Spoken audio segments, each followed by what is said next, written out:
마태복음 5장 3절에서 13절 말씀입니다. 같이 읽도록 하겠습니다. 이때에 예수께서 갈릴리로부터 요단강에 이르러 요한에게 세례를 받으러 하시니 요한이 말려 이르되 내가 당신에게서 세례를 받아야 할 터인데 당신이 내게로 오시나이까? 예수께서 대답하여 이르시되 이제 허락하라. 우리가 이와 같이 하여 모든 의를 이루는 것이 합당하니라 하시니 이에 요한이 허락하는지라. 예수께서 세례를 받으시고 곧 물에서 올라오실새 하늘이 열리고 하나님의 성령이 비둘기같이 내려 자기 위에 임하심을 보시더니 하늘로부터 소리가 있어 말하되 이는 내 사랑하는 아들이요 내 기뻐하는 자라 하시니라. 아멘.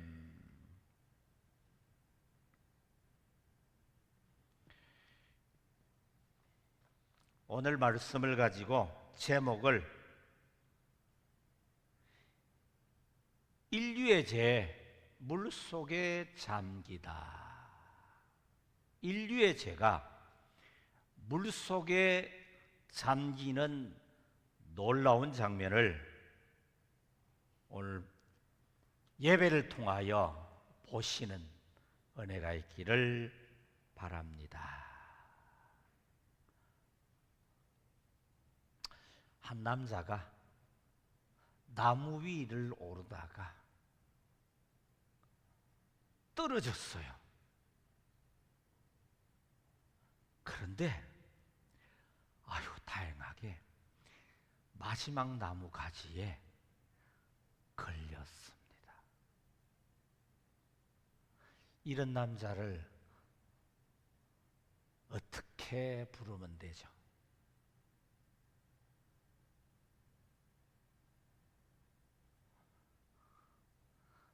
덜 떨어진 놈. 할렐루야.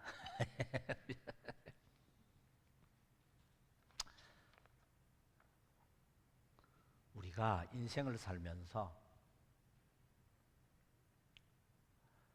내가 얼마나 죄인 중에 괴수로 처절하게 지옥의 밑바닥까지 떨어져 있는 줄을 몰라요.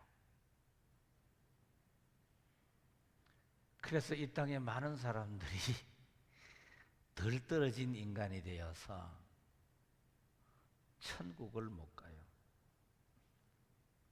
오늘 여러분들은 말씀을 집중하여 잘 들으셔서 예수님을 만나면 여러분 자신이 떨어지자가 만 인생이 아니라 완전히 떨어진 자가 되어서 오직 떨어진 나를 구원해 줄 수 있는 분은 예수님밖에 없다고 고백하는 은혜가 있기를 예수님의 이름으로 축복합니다. 은혜 주실 예수님께 다시 한번 우리 박수로 영광을 돌립시다. 할렐루야.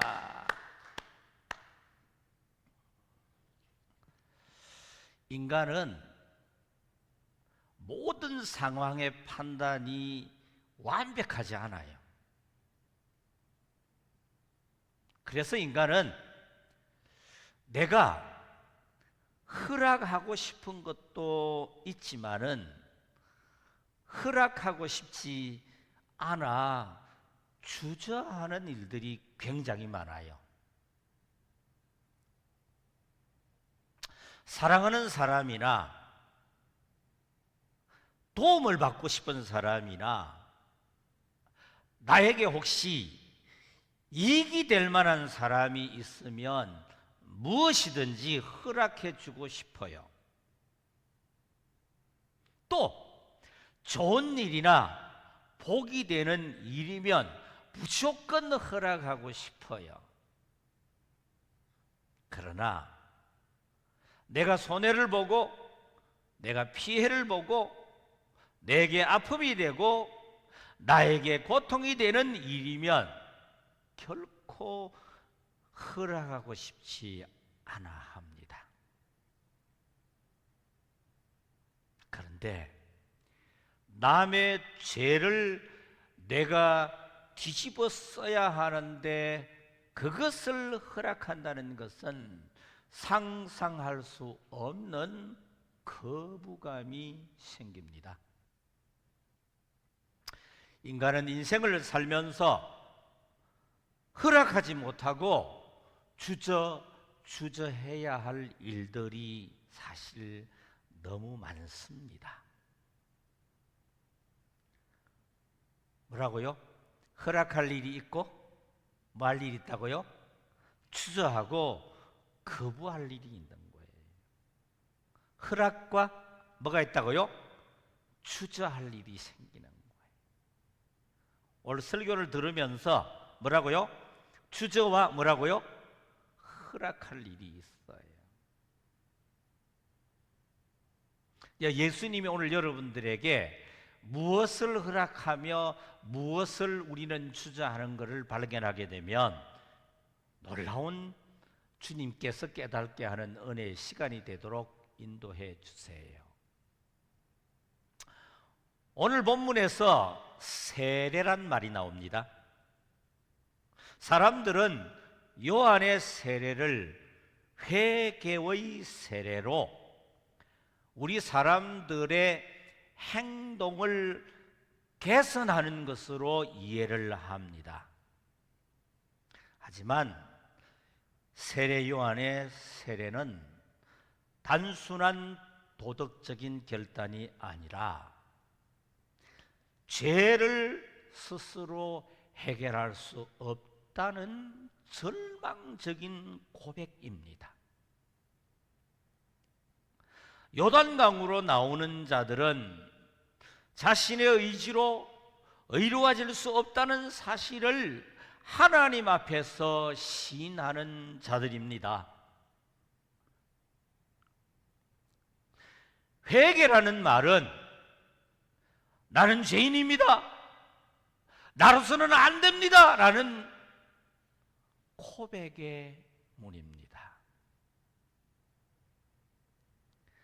죄인임을 인정하는 자들이 자신의 죄를 전가하기 위해서 요단강에 죄인임을 고백하는 현장이 바로 이 요단강입니다.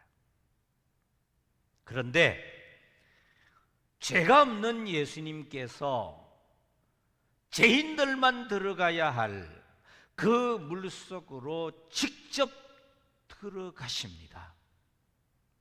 이것은 참으로 놀라운 반전입니다. 죄 없는 분이 죄인의 자리를 대신하는 사건이며 죄인들의 세례가 구속의 세례로 바뀌는 순간입니다. 세례 요한은 백성들에게 회개를 촉구했지만 예수님은 회개 대상이 아님에도 그 세례를 받으심으로 죄의 정가를 실제로 이루시는 분입니다. 구약의 제사 원리를 보면 죄인은 흠없는 어린 양의 머리에 손을 얹고 죄를 전가한 뒤에 그 양을 잡아 제사를 드립니다. 죄가 전가되지 않으면 아무리 양을 죽여도 속죄는 이루어지지 않습니다. 오늘 예수님의 세례는 바로 그 전가의 순간입니다. 세례 요한을 포함한 모든 인류의 죄가 예수님께 옮겨졌고 그 결과로 십자가는 단순한 처행이 아닌 속죄의 죽음이 됩니다. 세례 요한의 세례는 단순한 신앙의 행위가 아닙니다. 죄를 예수님께로 넘기기 위한 하나님의 제사적 장치입니다. 회개는 스스로를 천결하게 하는 시도가 아니라 예수님께 내 죄를 전가하는 믿음의 선포입니다. 예수님의 세례가 없었다면 십자가의 죽음은 아무런 의미가 없습니다. 그러나 죄가 전가된 예수님의 죽음은 온 인류를 위한 속죄의 희생이 됩니다. 그러나 인간들은 이 세례의 의미를 인간의 행동의 개선으로만 알고 있습니다. 세례 요한은 외쳤습니다. 회개하라! 세례 요한은 회개의 세례를 베푸는 선지자로서 메시아의 길을 예비했습니다. 하지만 진짜 메시아인 예수님이 자기 앞에 나타나자 그의 입술은 닫혔습니다. 예수님이 세례를 받으러 왔을 때에 세례 요한은 내가 당신에게 세례를 받아야 하거늘 당신이 내게로 오시나이까? 이것은 단순한 황당함이 아니라 하늘의 비밀을 감지한 경외와 두려움이었습니다. 죄를 회개해야 할 죄인이 아니라 죄 없는 분이 죄인의 자리에 서신 것입니다. 세례 요한은 예수님의 메시아의 길 앞에서 오히려 자기 자신이 걸림돌처럼 느껴졌습니다. 그는 주저했습니다. 세례하기를 왜 했다고요? 주저한 것입니다. 왜 주저했을까요? 오늘 주저한 그 이유를 여러분들에게 주님은 가르쳐 주기를 원하십니다. 하나만 가르쳐 드릴까요? 5개 다 가르쳐 드릴까요?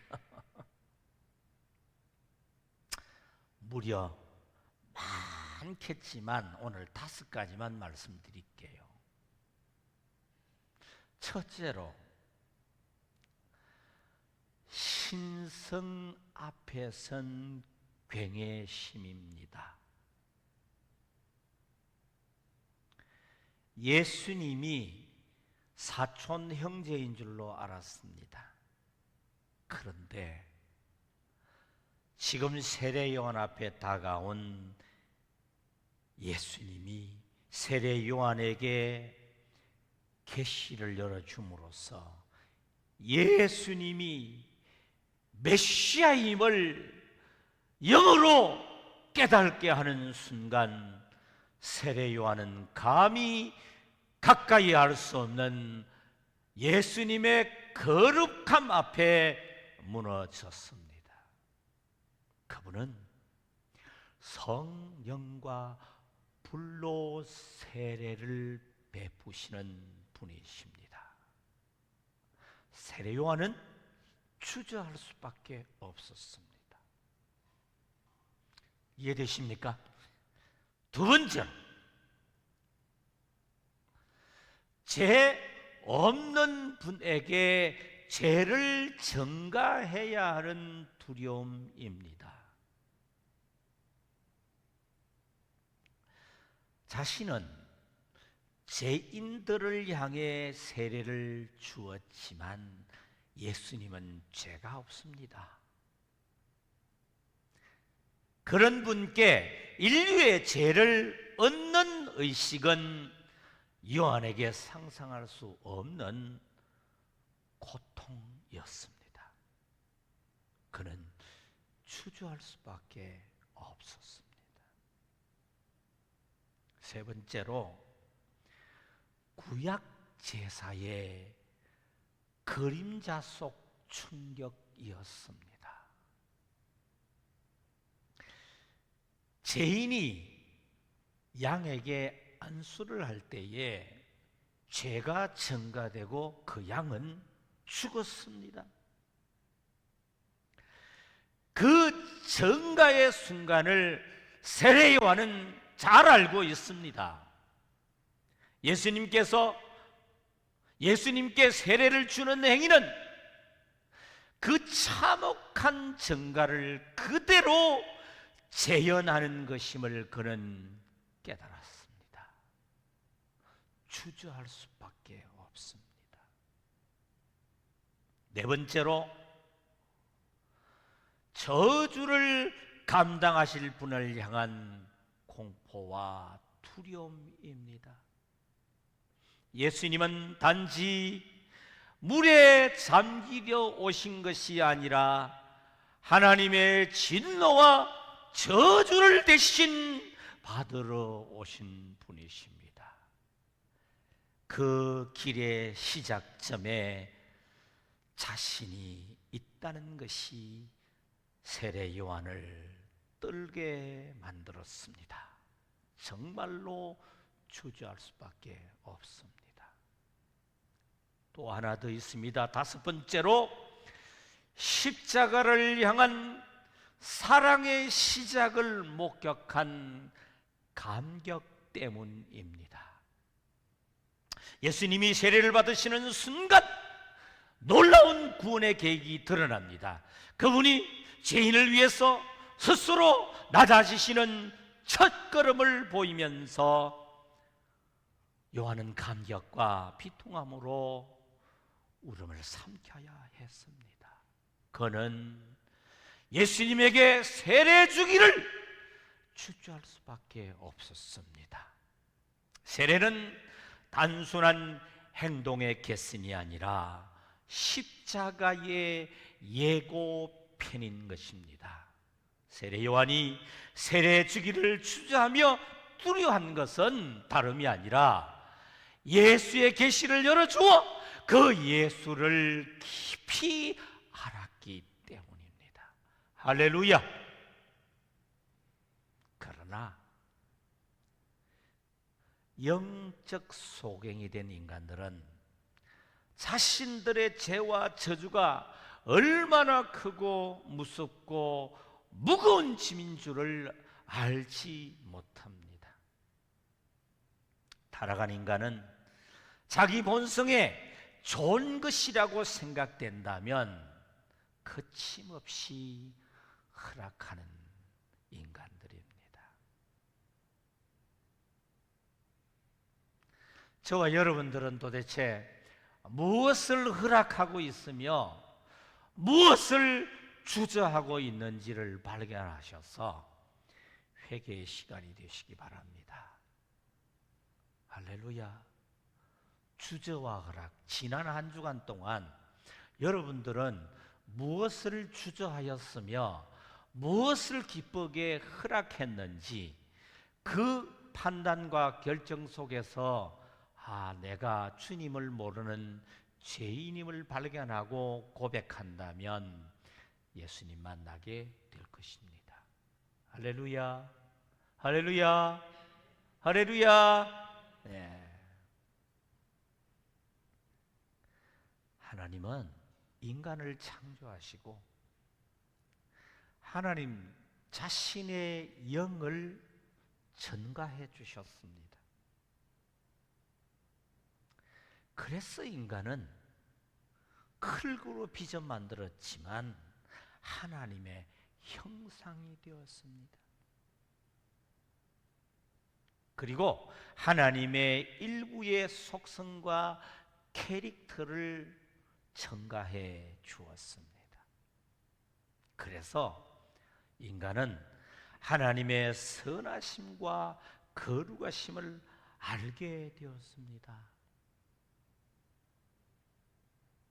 인간은 피조물로서 하나님을 알고 하나님께만 예배하고 경배하며 영광을 돌릴 수 있는 너무나도 영광스러운 특권이 주어졌습니다. 그런데 인간은 그 하나님을 반역했습니다. 하나님을 거부하고 순종하기를 주저하며 마귀의 말은 허락함으로 먹지 말라는 선악과를 따먹고 하나님처럼 되고 싶었습니다. 그래서 하나님을 배반하고 반역자가 되었습니다. 인간에게서 하나님의 영은 떠나가고 이제 자신이 낳은 자식들에게, 모든 인간들에게 죄와 악을 거침없이 전가하게 되었습니다. 하나님처럼 되려고 하는 죄악이 천년처럼 전가되었습니다. 타락한 인간은 선악의 판단권을 자기가 가지고 그 죄악을 전가하며 타락한 존재가 되었습니다. 타락한 인간은 하나님이 싫어하는 죄를 범하고 그 죄를 인정하기를 주저합니다. 또 죄인으로서 심판을 받을까 두려워하며 숨었습니다. 타락한 인간 스스로는 그 죄를 벗겨낼 수 있는 방법이 없습니다. 그래서 죄를 지으면 죄인으로 인정하는 자리에 설 수가 없었습니다. 죄인임을 거부하고 주저합니다. 죄를 감추고 짓지 않았다고 주장하고 자신이 의롭다고 주장을 합니다. 죄 지은 책임을 남에게만 돌리고 자신이 의인인 것처럼 윗선을 주장하며 남들에 대해서 비난과 정죄만을 일삼는 자가 되었습니다. 그러나 어찌할 수 없이 그 영혼은 지옥의 맨 밑바닥으로 끌려 들어가고 맙니다. 사랑하는 성도 여러분, 할렐루야, 저를 한번 봐보시기 바랍니다. 여러분, 우리는 죄 지은 것을 인정하지 않고 그 어마어마한 지은 죄는 우리로 하여금 아무리 노력하고 애쓰고 허락하고 거부한다 할지라도 지옥 갈 수밖에 없는 죄인입니다. 여러분,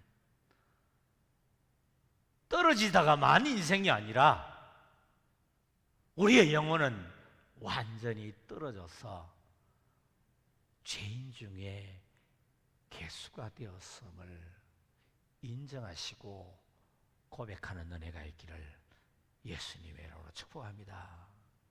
한번 따라 해봅시다. 주여, 나는 지옥 갈 버림받은 참담한 죄인입니다. 할렐루야. 이 놀라운 깨달음을 주시는 우리 예수님께 한번 박수로 영광을 돌립시다. 우리 예수님이 누구십니까? 오늘 마태복음 3장 15절에 예수께서 대답하시되 이제 허락하라. 이제 허락하라. 우리가 이와 같이 모든 의를 이루는 것이 합당하니라 하시니 이에 요한이 주저하다가 뭐 했다는 거예요? 세례 주기를 허락하는지라. 죄가 없으신 예수님께서 죄인의 자리에 섰습니다. 요한이 거절할 수밖에 없는 엄청난 무게로 인하여 주저할 때에 예수님은 이제 허락하라는 예수님의 한마디는 단순한 허락의 요청이 아니라 하나님의 공의와 사랑 사이를 관통하는 죽음을 향한 출발점이요 시작점이었습니다. 이 말씀은 나는 죄인들의 자리로 내려가겠다. 나는 예수님께서 그들의 죄를 대신 짊어지겠다라고 하는 예수님의 선언이었습니다. 할렐루야. 죄인을 대표하는 세례 요한, 그 앞에 서 계신 분은 만유의 주이신 예수님. 그런데 그 예수님께서 허락해 달라고 말씀합니다.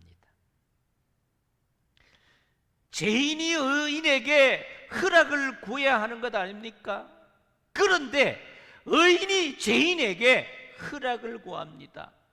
왜입니까?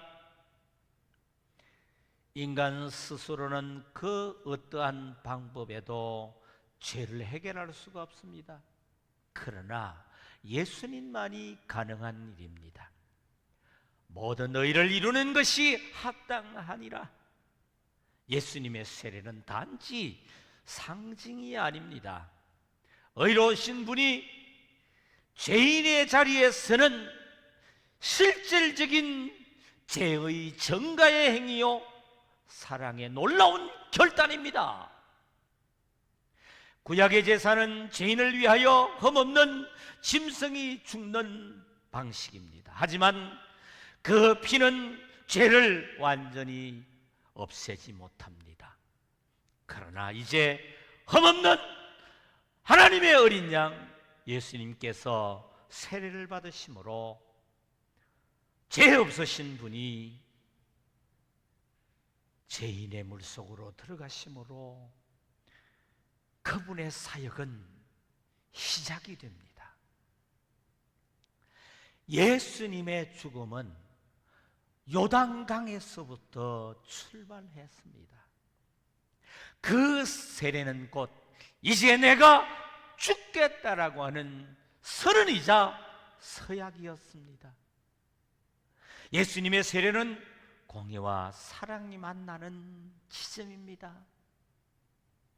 죄에 대한 심판은 반드시 있어야 하지만 그것을 죄인이 아니라 예수님이 받으십니다. 이것이 하나님의 방식입니다. 하나님은 죄를 가볍게 여기지 않으십니다. 하지만 죄인을 죽게 두지도 않으십니다. 그래서 예수님은 허락을 구하셨습니다. 그분의 눈빛엔 이런 외침이 담겨 있습니다. 내가 사랑하는 자들을 위하여 죽겠다. 그래야 너희가 살 수 있다. 세례 요한은 예수님의 머리에 손을 얹었습니다. 할렐루야! 예수님이 누구십니까? 예수님이 세례를 받는 순간에 하늘 문이 열렸습니다.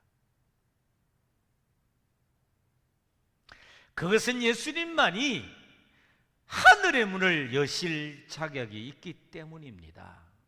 하늘은 아무에게나 열리지 않습니다. 우리 마태복음 3장 16절 말씀을 같이 볼까요? 같이 한번 읽어봅시다. 시작. 예수께서 세례를 받으시고 곧 물에서 올라오실 새 하늘이 열리고 하나님의 성령이 비둘같이 내려 자기 위에 임하심을 보더니. 구약에서도 하늘이 열린다는 표현은 하나님이 친히 개입하시는 순간에만 사용이 됩니다. 그동안 스스로 구원자라 자처하는 사람들은 많았습니다. 하지만 그 누구도 하늘을 열지 못했습니다.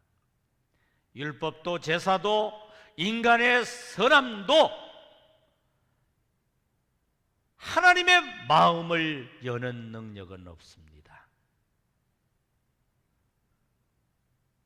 하나님은 단 한 분, 죄가 없으신 예수님 앞에서만 열리게 됩니다. 예수님은 죄가 없으시며 자기 백성들을 죄에서 구원할 자로 이 땅에 내려오셨습니다. 그분은 인간의 죄를 대신 지기 위해 죄인의 모습으로 세례를 받으셨고 그 행위는 하나님이 응답할 만큼 완전한 순종입니다. 요단강에서 하늘이 열리는 것은 예수님의 자객을 하나님 아버지께서 공인한 장면입니다. 하늘문은 예수님 때문에 열렸고 인간은 그 예수님 안에서만 하나님의 은혜를 받을 수 있습니다. 그분은 인간의 자격이 아닌 하나님의 공의와 사랑을 만족시킬 수 있는 유일한 분입니다. 예수님은 하나님과 신성이 동일한 전능한 하나님이십니다. 우리는 그 예수님을 믿습니다. 할렐루야! 우리 박수로 한번. 예수님이 누구십니까? 마태복음 3장 17절입니다. 같이 보겠습니다. 하늘로부터 소리가 있어 말씀하시되 이는 내 사랑하는 아들이요 내 기뻐하는 자라 하시니라. 저기 내 기뻐하는 자라 하시니라. 하나님의 음성은 예수님의 존재와 사역을 동시에 선언합니다. 그분은 하나님의 사랑을 입은 아들이요 하나님의 기쁨은 바로 인간을 구원하기 위한 그분의 희생 속에 있습니다. 세상은 죽음과 고난을 실패로 여기지만 하나님은 그 고난 속에 구원의 기쁨을 두셨습니다. 예수님이 세례를 받으시며 죄인의 자리에 서는 순간 하나님은 기뻐했습니다. 왜냐하면 그 순간부터 구원의 사역이 시작이 되기 때문입니다. 구약에서 하나님은 많은 선지자를 통해서 구원을 약속해 주셨습니다. 그러나 오직 예수님만이 사랑하는 아들, 기뻐하는 자로 직접 하나님의 음성을 들으셨습니다. 비둘기처럼 임한 성령도 이 사랑을 증언했습니다. 예수님의 길은 영광의 길이 아닌 죽음의 길이었지만 하나님은 그 길을 기뻐하셨습니다. 예수님은 사랑을 받기 위해 온 것이 아니라 사랑을 주기 위해 오셨고 그 사랑은 세례부터 십자가에 죽기까지 이어졌습니다.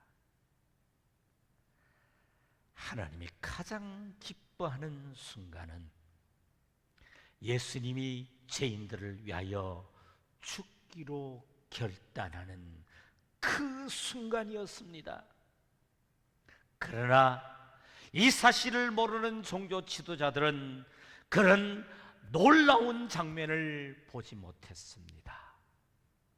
그래서 예수님의 세례를 볼 때에 예수님이 죄인이기 때문에 동일하게 회개의 세례를 받는다고 생각했고 성령과 불로 세례를 주시는 분인 줄을 몰랐습니다. 그들은 예수님이 하나님의 어린 양임을 알지 못했고 죄인으로 마땅히 죽어야 할 자로 군중들을 선동하여서 죽이는 데 앞장섰고 주저하지 않고 동참했습니다. 그러나 저와 여러분들에게는 예수님이 저와 여러분들의 모든 죄를 지고 가는 하나님 어린 양이라는 놀라운 계시를 이 시간 열어주십니다. 우리는 그 예수님을 믿습니다. 할렐루야. 예수님은 하늘로부터 이 땅에 내려오신 분입니다. 구약시대의 백성들은 어린 양의 손을 얹고 죄를 증가시켰습니다. 그리고 그 양이 죽었습니다. 그런데 그것은 그림자입니다. 이제 예수님께서 세례의 요한의 손 아래에 서셨습니다. 세례 요한은 두리고 떨림으로 예수님의 머리에 손을 얹었습니다. 자신의 죄와 인류의 모든 죄가 예수님께 전가되는 장면입니다. 예수님은 그 순간부터 대제사장이며 동시에 희생양이 되었습니다. 세례 요한은 아론의 후손으로서 성전에서 제사장직을 수행할 수 있었지만 하나님은 그를 광야로 보내셔서 성전이 아닌 광야에서 진짜 어린 양을 맞이하도록 해 주셨습니다. 예수님은 그 광야에서 세례를 받으심으로 수천 년 예표된 제사의 완성을 시작하셨습니다. 예수님은 말씀하십니다. 이제 허락하라. 한번 따라해 볼까요? 이제 허락하라. 우리가 이같이 하여 모든 의를 이루는 것이 합당하니라. 여기서 말하는 모든 의는 단지 율법적 완성을 말하는 게 아닙니다. 하나님의 구원의 계획의 완전한 실행입니다. 이 한마디는 곧 나는 너의 죄를 대신 지고 죽음으로 가겠다라고 하는 선언이었습니다. 그리고 그 순간 하늘이 열리고 하나님의 음성과 성령이 임하며 이는 내 사랑하는 아들이요 내 기뻐하는 자라는 구원의 시작이 되는 실제 선언이 떨어진 것입니다. 할렐루야. 세례란 단순한 의식이 아닙니다. 물에 잠기는 장면 하나에 영원한 복음의 비밀이 담겨져 있습니다. 사람들은 세례는 내가 신앙 고백하는 것으로 생각합니다. 또 세례는 나의 순종의 표인이라고 말합니다. 하지만 복음은 세례는 내가 아니라 예수님이 하신 사역입니다. 할렐루야. 여러분, 인간의 세례를 봐야 되는 것이 아니라 죄 없으신 예수님의 세례를 오늘 보셔야 합니다.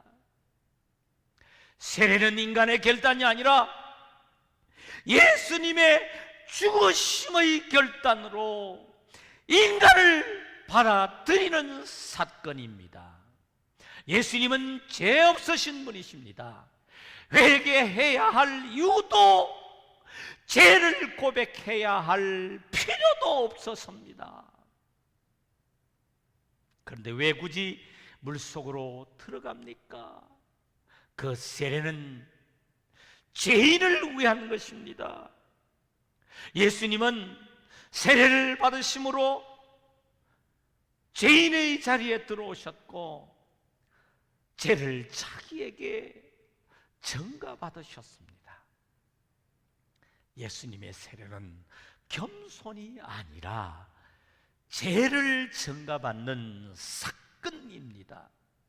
이것은 구원의 서막이고 죄를 대신 짊어지는 첫걸음입니다. 구약에서 죄인은 양의 머리에 손을 얹고 죄를 전가했습니다. 양이 죽었고 죄인은 살았습니다. 신약에서 예수님은 세례 요한의 손 아래 들어갔습니다.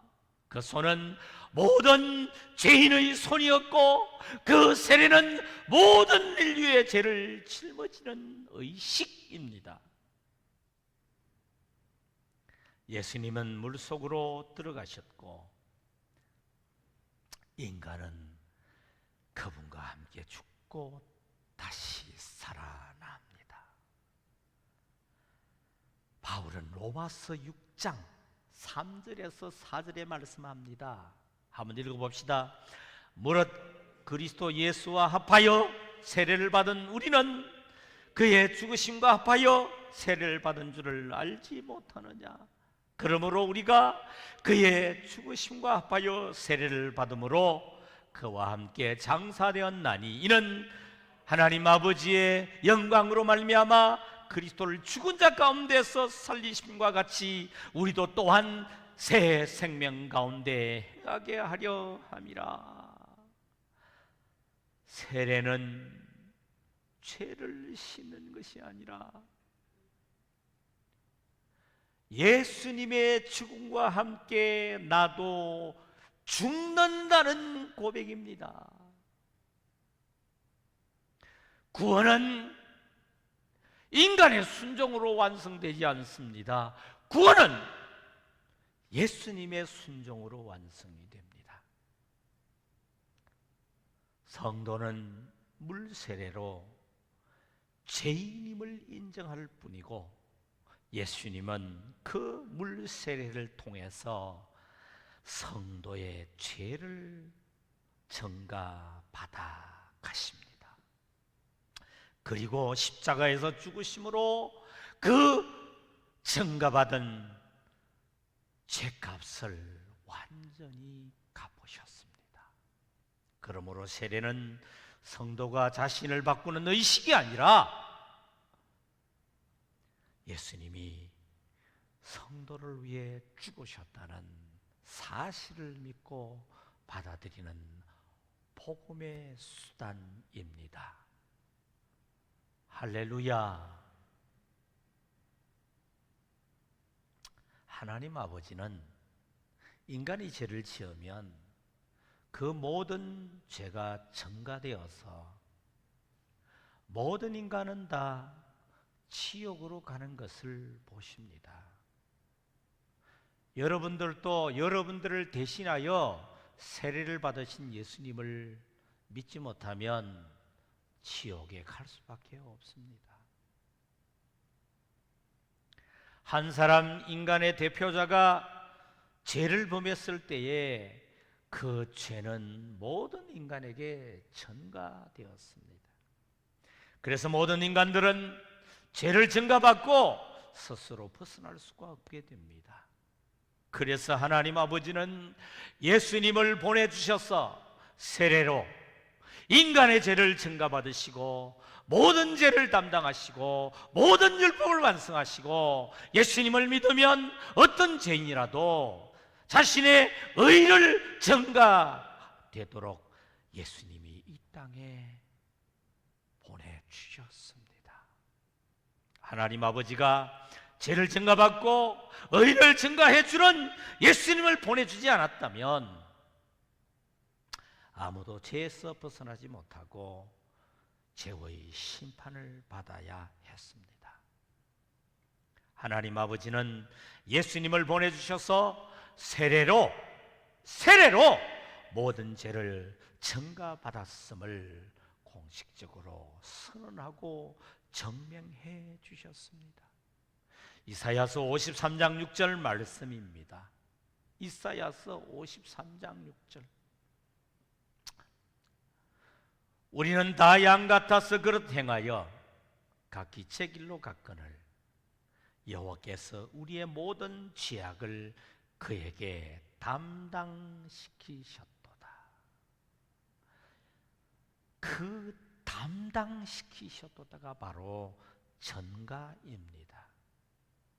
예수님은 세례 받으심으로 우리의 죄를 자신의 몸에 입으셨습니다.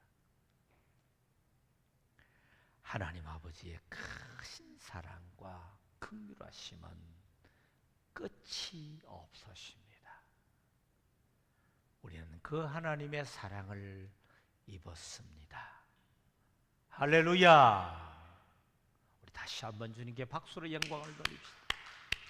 우리 하나님 아버지의 사랑에 박수로 영광을 돌리시기 바랍니다. 세례 요한은 제사장으로 백성의 죄를 증가받는 수많은 양의 제사를 보고 침례를 했습니다. 백성들의 죄를 양의 머리에 손을 얹고 고백하게 했습니다.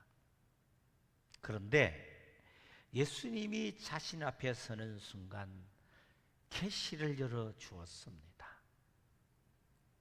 흠없는 양임을 확인하고 제물을 사용했는데 세례 요한에게 사촌인 형제가 아니라 죄 없는 하나님이심을 계시로 열어 보여주신 것입니다.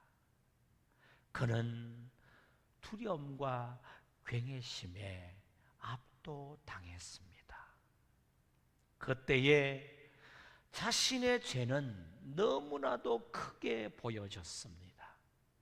그는 자신과 인류의 죄를 하나님의 흠없는 어린 양에게 직접 자신의 손을 얹어서 전가할 용기가 없었습니다.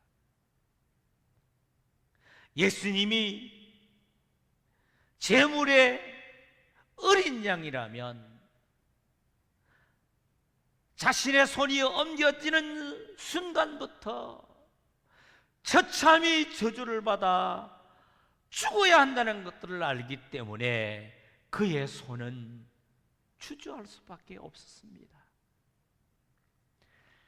그때 예수님은 짧고 단호한 건의의 음성으로 이제 허락하라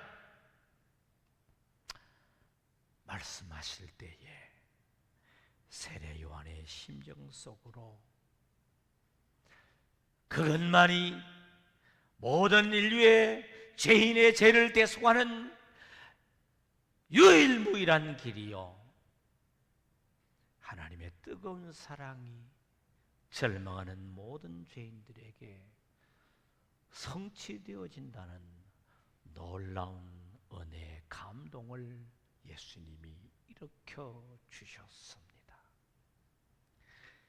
이제 허락하라는 예수님의 말씀으로 세례 요한은 이끌리듯이 예수님의 머리에 손을 얹었습니다. 그 순간 그에게 모든 부담과 무거운 짐이 옮겨지는 것을 느꼈습니다.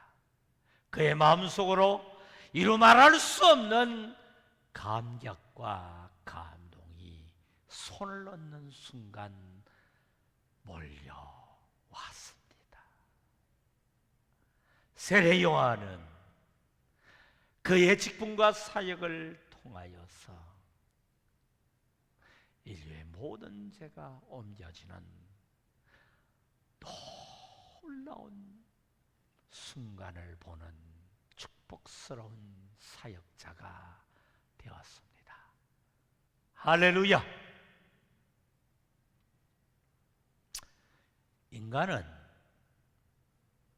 추주하고 거부하는 것과 사랑으로 허락하는 모든 것들이 다 신실합니까? 이기적입니까? 예, 정말 이기적입니다. 세상 모든 것은 거부하고 추저해도 되지만 예수님 앞에 나와서 죄인임을 인정하고 고백하고 나를 대신해서 세례를 받아 나의 죄를 증거받은 이 복음의 시작을 듣고 예수님을 믿으면 그는 예수님의 구원 성취로 무거운 모든 죄를 사함받고 하나님의 아들로 불려지게 됩니다. 남은 생의 깊은 예수님의 사랑을 영원히 생수처럼 맛보게 됩니다.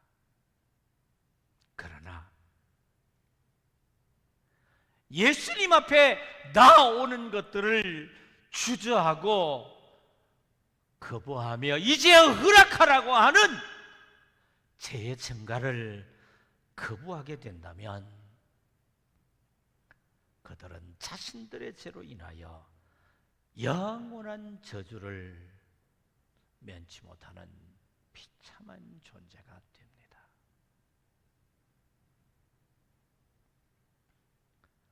성도 여러분, 할렐루야. 성도는 처음부터 예수님을 아는 자가 아닙니다. 성도는 처음부터 자기의 죄를 아는 자가 아닙니다. 성도는 원래 영적 소경이었습니다. 그래서 예수님이 다가올 때에 수없이 거절하고 거부하고 허락하지 않고 추저했습니다. 이것도 모르는 게 성도입니다. 그런데 예수님은 모든 것들을 보고 알고 계십니다. 바울이 고린도후서 5장 21절에 하나님이 죄를 알지도 못하신 이를, 이건 죄가 없다는 거예요. 하나님이 죄를 알지도 못하신 이를 누구라고요? 예수님이에요. 그죠? 우리를 대신하여 죄로 삼으신 것은 우리로 하여금 그 안에서 하나님의 의가 되게 하려 하심이라. 세례는 단순한 시작이 아니라 죄를 대신하는 전가의 순간을 선언하는 표지입니다. 그리스도는 죄 자체가 되셨습니다. 요한이 예수님의 머리에 손을 얹은 것을 성도들로 하여금 자신의 손을 얹은 것으로 경험하고 고백하고 인정하도록 역사해 주십니다. 예수님께서 성도들에게 내가 너에게도 너가 죄임을 알고 고백하며 눈물을 흘릴 때에 성도에게도 너의 손으로 내 머리에 손을 얹도록 허락하신다는 음성을 듣게 해 주십니다. 성도는 자신의 무거운 제 짐이 예수님께 전가되는 기쁨이 넘치도록 역사해 주십니다. 얼굴에 화색이 돌게 해 주시고 손을 들어서 춤추게 해 주십니다. 성도는 죄를 자신에게 계속 두기를 원하지 않으시고 예수님께 죄를 고백하고 옮기기를 즐겨하는 자가 되도록 역사해 주십니다. 저와 여러분들은 그 놀라운 고백의 복을 받았습니다. 확신하시기를 예수님의 이름으로 축복합니다. 할렐루야.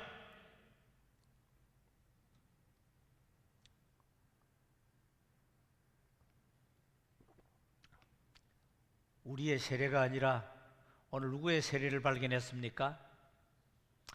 예수님의 세례를 발견하고 인정했습니다. 자, 이제 오늘 우리가 복을 받아야 합니다. 여기 있는 우리 모두는 어디로 나가야 합니까? 요단강으로 나아가야 합니다. 요단강은 어디입니까? 죄인임을 고백하는 자리로.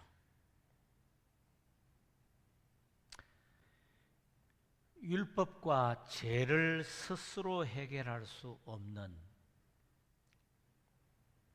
무능자로 인정을 하려고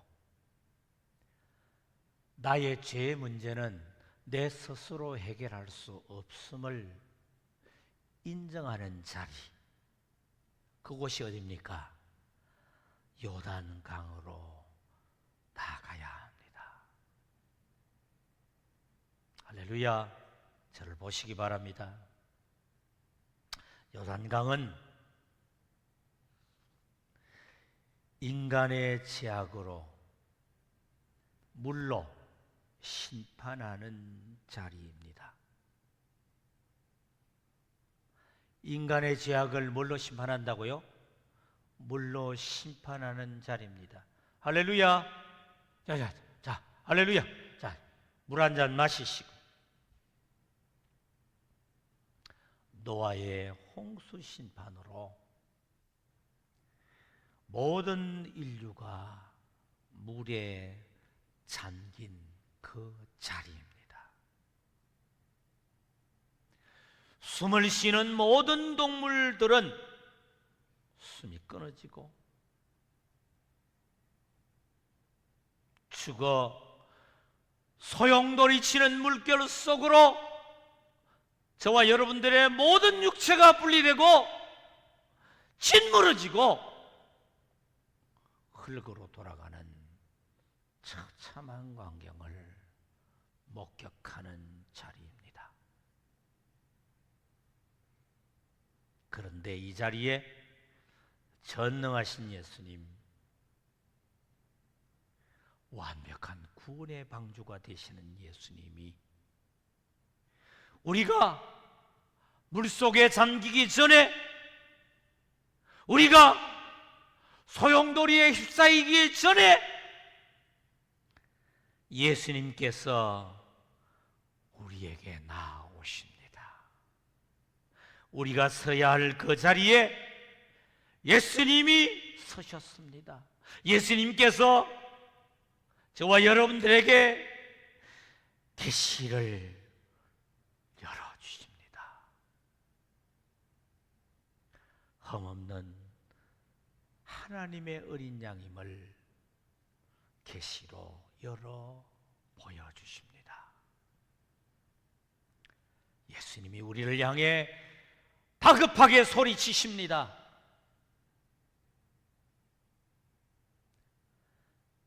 우리의 손을 예수님의 머리에 얹으라고 엄히 명령하십니다.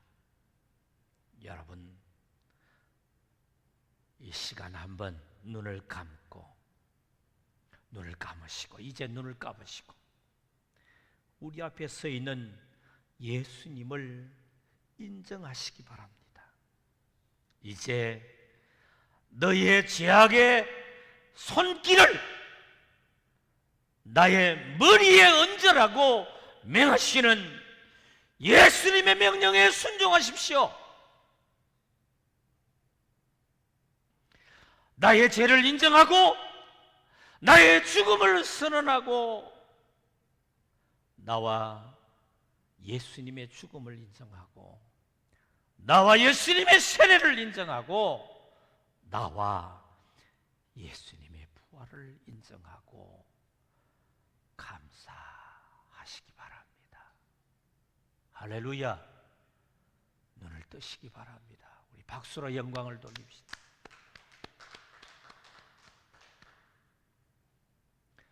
이제 우리는 결단하셔야 됩니다. 이제 우리는 결단해야 합니다. 어떤 결단을 해야 합니까?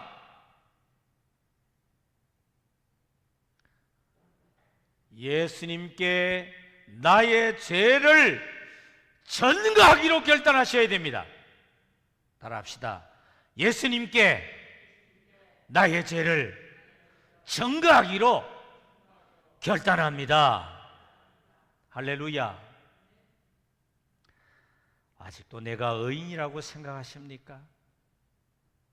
아직도 내가 능력이 있다고 생각하십니까? 아직도 내가 좋은 사람이라고 생각하십니까? 아직도 내가 예수님을 잘 안다고 생각하십니까?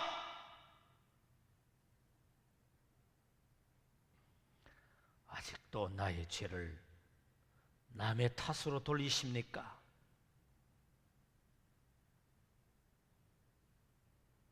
아직도 인간의 모든 죄가 나의 죄가 아니고 남의 죄라고 생각을 하십니까?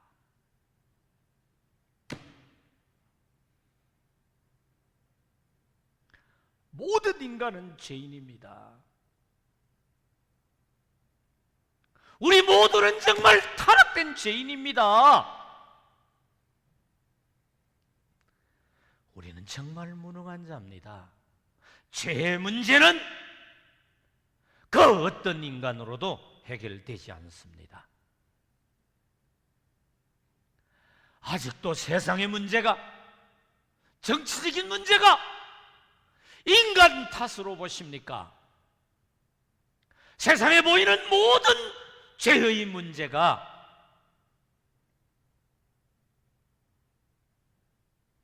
남의 인간 탓으로 보십니까?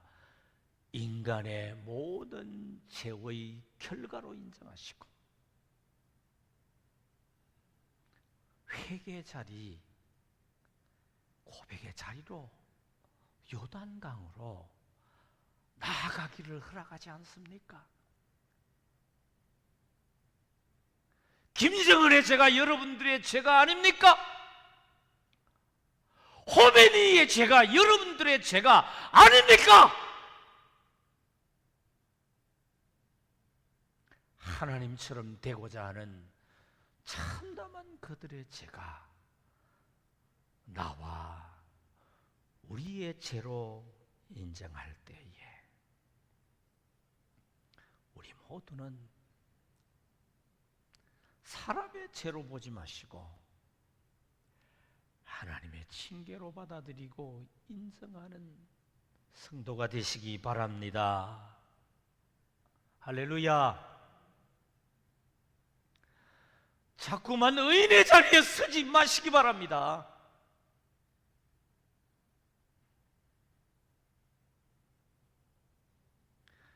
여러분, 이 모든 것들을 만물을 주관하고 다스리는 하나님 예수님의 징계로 받아들이게 되면 여러분들이 여러분들의 죄라고 고백하는 그 자리가 바로 요단강이 됩니다. 예수님이 세례를 받으셨어요. 예수님의 세례는 여러분들의 죄를 증거받은 자리요 장소입니다.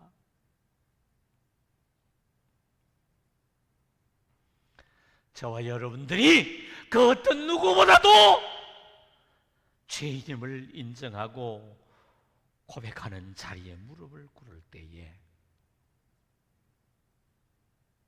여러분 깊은 내면으로 죄책감이 일어나고 그 죄책감이 나의 죄임을 고백하고 인정을 할 때에 모두는 그 죄를 남의 탓으로 돌리지만 오늘 이 자리에 진리를 깨닫는 여러분들이 내 죄입니다. 한번 따라해 봅시다. 나의 죄입니다. 내 죄입니다. 고백하고 인정하는 그 자리는 여러분들이 갖고 있는 모든 죄를 사로잡는 자리 됩니다. 할렐루야. 그 모든 죄를 사로잡아 예수님 이것이 나의 죄라고 인정을 할 때에 만왕의 왕이신 예수님이 절대적인 명령으로 여러분들 영혼 안에서 천둥소리처럼 이제 허락하라, 이제 허락하라.